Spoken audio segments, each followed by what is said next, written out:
ओं सर्वमंगलमंगल्ये शिवे सर्वार्थसाधिके शरण्ये त्र्यंबके गौरी नारायणी नमस्तुते। सृष्टिस्थिति विनाशानं शक्तिभूते सनातनी गुणाश्रय गुणमये नारायणी नमस्तुते। जय बड़ माয়ের जय, जय महादेवी महामाয়ের जय। प्रत्येकेर जीवन सुंदर হোক, आनंदमय হোক, प्रत्येके दूधे भाते থাকুন শ্রী শ্রী পদ্মাবতী মায়ের কাছে प्रार्थना करी। आज একটি उत्तम বা গুরুত্বপূর্ণ ভিডিও নিয়ে আমি পরিতোষদে আপনাদের সামনে এই চ্যানেলে উপস্থিত হয়েছি। জ্যোতিষ আচার্য পরিতোষদে চ্যানেলে সকলকে স্বাগত জানাই। আজ বৃষ রাশির ক্ষেত্রে এই যে একটি ঘরে ছটা গ্রহ, সেই ছটা গ্রহের কীরকম কী প্রভাব পড়বে, কতটা ভালো হবে, কারণ বৃষ রাশির কিন্তু এখন অনেক শুভ সময় চলছে। এবারে একটা কথা খেয়াল রাখবেন যে আমি কিন্তু কারোর জন্মকুণ্ডলী বিচার করছি না। বর্তমান সময়ের পরিপ্রেক্ষিতে যে গ্রহ যেভাবে বসে আছে সেই গোচর ফল আমি আপনাদের সামনে রাশি হিসাবে তুলে ধরছি।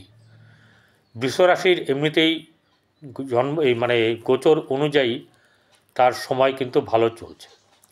এবারে বলতে পারেন অনেকে যে আমার কই ভালো চলছে না।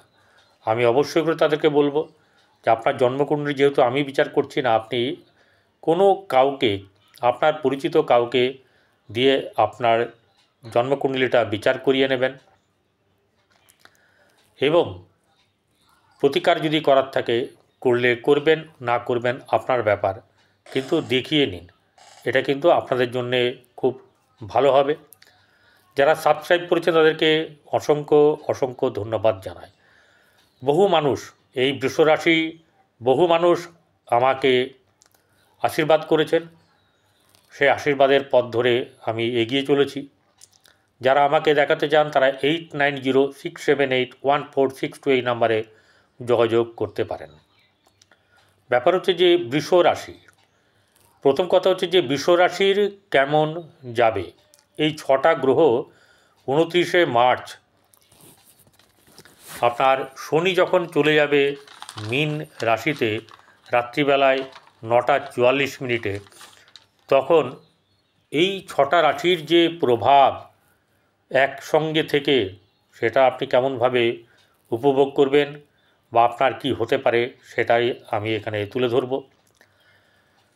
এবারে গুরুত্বপূর্ণ বিষয় হচ্ছে গিয়ে যে রাশিতে বৃহস্পতি বসে আছে, যে বৃহস্পতির হচ্ছে গিয়ে আপনার সাফল্য ভাবের অধিপতি এবং সেই সঙ্গে অষ্টম ভাবের অধিপতি।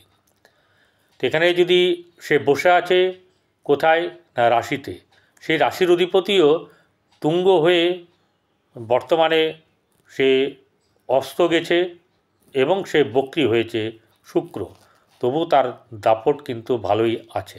এই শুক্রের সঙ্গে বৃহস্পতির ক্ষেত্র বিনিময় হওয়ার ফলে আপনি কিন্তু লাভবান হবেন, এটা কিন্তু ব্যাপার। আর্থিক দিকটা যেটা দেখুন, মেন তো হচ্ছে গিয়ে মানুষের অর্থ আর হচ্ছে সফলতা, আর বাদবাকি জিনিসগুলো সময়ে সময়ে প্রয়োজন হয়, কিন্তু এগুলো শেষ পর্যন্ত থেকে যায়। অর্থ যে কোনো কাজের ক্ষেত্রে লাগবে। আর সাফল্য, তো এখানে আপনার সাফল্যভাবে বসে আছে রাশিপতি, সাফল্যভাবে তুঙ্গ হয়ে বসে, তাহলে সাফল্য আপনাকে দেওয়ার জন্যে তার একটা ব্যাপার থাকবে। এবারে দ্বিতীয়পতি এবং হচ্ছে গিয়ে আপনার পঞ্চমপতি বুধ, সেই বুধ কিন্তু ওখানে ষষ্ঠভাবে মীন রাশিতে নিচস্থ হয়ে গেছে। কিন্তু নিচস্থ হলে হবে কি, তার বন্ধু গ্রহ শুক্র সে তো হচ্ছে তুঙ্গ, তাহলে এখানে নিচ ভঙ্গ রাজযোগের ফল বুধ দেবে, তাহলে আপনার ভালো হবে। তাহলে এক্ষেত্রে আপনার কিন্তু কি হবে, এই যে ভালো কিন্তু হবে, অর্থাৎ সাফল্যের ভাগটা, ব্যাপারটা অনেকটা উন্নত মানের হবে বা হওয়া উচিত। শুক্র রাশিপতি এবং হচ্ছে গিয়ে ষষ্ঠপতি, ষষ্ঠ জায়গাটা হচ্ছে প্রতিষ্ঠার জায়গা, ষষ্ঠ জায়গাটা ঋণের জায়গা, মামা বাড়ি, শত্রু, এইসবগুলো। তাহলে এই জায়গাতে আপনার যে বসে আছে শুক্র সাফল্যের জায়গায়, তাহলে শত্রুর দিক থেকে আপনি শত্রু দমনের সফলতা পাবেন। ঋণ যদি কেউ নিয়ে থাকেন তার ঋণ কিন্তু তার ঋণ মুক্ত হওয়ার একটা যোগ থাকছে। এ তো গেল মাত্র দুটো, এখনও চারটে রাশি আছে, এই গ্রহ আছে রাশিতে বসে। সেটি হচ্ছে এরপরে শনি। শনি হচ্ছে গিয়ে দশমপতি একাদশপতি, একাই রাজ্যকারক গ্রহ। কেন্দ্রপতি তো দোষ থাকলেও কেন্দ্রপতি এবং কোণপতি সে বসে আছে একাদশভাবে সাফল্যের জায়গায়। তাহলে এক নম্বর হচ্ছে যে ভাগ্য আপনাকে সাফল্য দেবে তাই বলছে, এবং কর্ম, আপনার কর্মের দিক থেকে সফলতা পাবেন, অর্থাৎ যারা কর্ম পায়নি তাদের ক্ষেত্রে কর্মের সফলতা কিন্তু পাবেন। এবারে হচ্ছে রবি। রবি হচ্ছে গিয়ে চতুর্থপতি। চতুর্থ হচ্ছে মাথা, মন, মানসিকতা, বন্ধু, গাড়ি বাড়ি ইত্যাদি নর্মালিভাবে। সে কোথায় বসে? একাদশভাবে। তাহলে এই ঘরের ফলও কিন্তু আপনি ভালো মতন পাবেন, এই ঘরের ফলও কিন্তু ভালো মতন পাবেন। কিন্তু ঘটনা হচ্ছে যে চন্দ্র সে হচ্ছে গিয়ে তৃতীয়পতি, সেও সেদিন ওখানে থাকবে 29-30, অর্থাৎ সোয়া দুদিন সে ওখানে থাকবে। সোয়া দুদিন থাকে। চন্দ্রের সঙ্গে কিন্তু কারোর সম্পর্ক ভালো না। ওখানে যে চন্দ্র থাকবে তার সম্পর্ক কিন্তু কারোর সঙ্গে আপনার চন্দ্রের সঙ্গে কারোর সম্পর্ক ভালো না। না শুক্রের সঙ্গে সম্পর্ক ভালো, না রাহু, না বুধ, না রবি, না আপনার ওখানে যে বসে আছে শুক্র, কেউ না। তাহলে সেই দিন সময়ে কিন্তু মানসিক চাপ বৃদ্ধি কিন্তু হবে। একটা মানসিক চাপ বৃদ্ধি হবে এই কারণেই, কারণ রাহুর সঙ্গে চন্দ্রের শত্রুতা, শনির সঙ্গে চন্দ্রের শত্রুতা। আরগুলো ছেড়ে দিলাম, এই দুটো তো কাফি, এরা একাই কাফি, আবার তারপর ডবল। কিন্তু মেন প্রশ্ন হচ্ছে যে আজকে শনি এবং রাহু দুটি গ্রহ একত্র হয়ে যাওয়ার ফলে যে শ্রাপিত যোগ বা শ্রাপ যোগ অথবা পিশাচ যোগ বা নাগমণি যোগ, নানা রকমভাবে এই যোগের কথা উল্লেখ করা হয়েছে। এই যোগে একটা কথা বলি, ফকিরকে আমির করতে পারে, আমিরকে ফকির করে দিতে পারে। কিন্তু আপনার ক্ষেত্রে কী হবে? আপনার ক্ষেত্রে কিন্তু আমিরত্ব বাড়বে, অর্থাৎ অর্থের ব্যাপারটা, যদি এখানে শর্ত আছে, আপনার জন্মকুণ্ডলিতে কিন্তু রাহু এবং শুক্র, শনি, বুধ এগুলোকে ভালো থাকতে হবে। রবি, বিশেষ করে রাহু এবং শনি যদি ভালো থাকে তাহলে কেল্লা ফতে একদম। আপনাকে বলছি যে নিশ্চিন্তে চোখ বুজে আপনি থাকুন, যে আমি তো আপনাকে কোটিপতি, ধনপতি, গরিবপতি এসব কিছু করতে আসেনি। আপনার আর্থিক অবস্থা সাফল্যের জায়গা বহুল পরিমাণে বাড়বে, এটা বলছে কে? গোচর বলছে। আপনার জন্মকুণ্ডলী কেমন আছে সেটা আপনি জানেন, মহাদশা অন্তর্দশা কী চলছে সেটাও কিন্তু একটা ফ্যাক্টর। এবারে সেই জায়গায় দাঁড়িয়ে কি হচ্ছে যে এখানে রাহুর প্রবৃত্তি কী আর শনির প্রবৃত্তি কী, দুটো গ্রহ হচ্ছে গিয়ে এরা দীর্ঘদিন একটা রাশিতে থাকে। রাহু থাকে 1.5 বছর প্লাস মাইনাস, মানে প্লাস হতে পারে বা মাইনাস হতে পারে না, কিন্তু শনি কিন্তু 2.5 বছর বা তার উপরে থাকে একটা করে। তাহলে দীর্ঘকালীন যদি একটা ঘরে থাকে তার উপরে এফেক্টটা অনেক রকম পড়বে। কিন্তু এখানে থাকবে মাত্র হচ্ছে 50 দিন।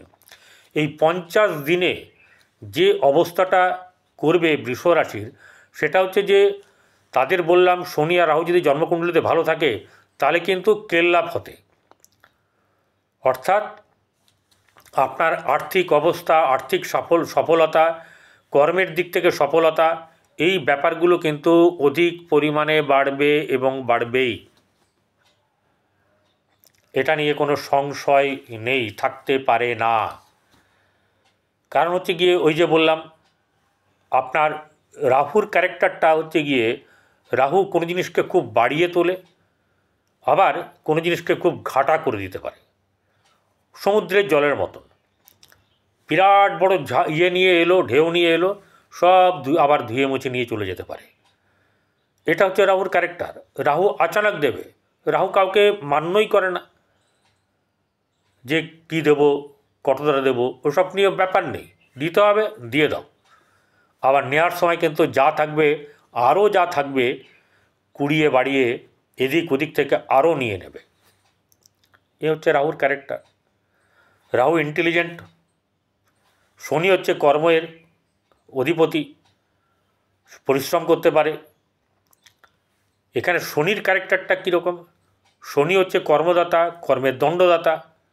তাহলে এরকম একটা জায়গায়, যে রাশিটার দ্বাদশ জায়গায়, মানে কালপুরুষের অঙ্গ বিভাগের দ্বাদশ ঘর, সেখান থেকে কি করবে, তার ন্যায় বিচারটা করবে।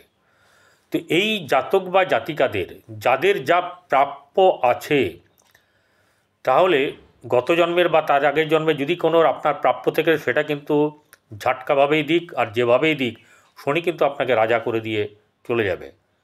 রাজা বলতে আর্থিক দিক থেকে আপনাকে একটা মানে চরম ভালোতম জায়গাতে নিয়ে যাবে।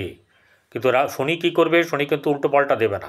শনি আপনারটাই আপনি যাতে ঠিকভাবে পান, সুদে মূলে কিন্তু দেবে। অর্থাৎ নেবে যখন সুদে মূলে, আবার দেবে যখন তখনও কিন্তু দেবে, কারণ এই ব্যাপারে নিয়ে তার কোনো কৃপণতা নেই। তাহলে সেই দিক থেকে এই দুটো গ্রহ একসঙ্গে থাকা মানে সবাই দুজনে একই ক্যাটাগরির গ্রহ, কিন্তু তাতে কী হবে, সবাই তো নিজের ফলটা দেওয়ার চেষ্টা করবে।